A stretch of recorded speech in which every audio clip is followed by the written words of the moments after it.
বাড়িতে ইফতারি শুধু শুকনো রুটি ও সামান্য চা। ইয়ামিন চুপচাপ বসে আছে, তার ভীষণ মন খারাপ।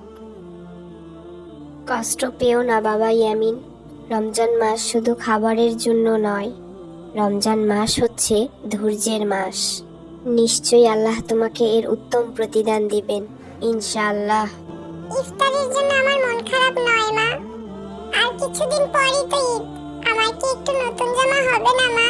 গত 2 বছরে তো আমার একটু নতুন জামা হয়নি। এছাড়া বাজারও তো করতে পারিনি বাবা। কি খাবো আমরা ঈদের দিন? আল্লাহ তাআলা আমাদের সাথে আছেন বাবা, কষ্টের মধ্যেই প্রকৃত সুখ আছে বাবা। হ্যাঁ মা, তুমি ঠিকই বলেছো। আমি আর কখনো খাবারের জন্য এমন মন খারাপ করে থাকবো না। আল্লাহ আমাকে মাফ করুন।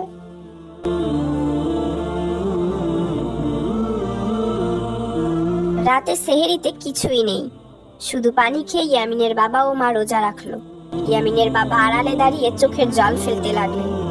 হায় আল্লাহ, এই মধ্যবিত্তদের কষ্ট তুমি ছাড়া কেউই বুঝবে না।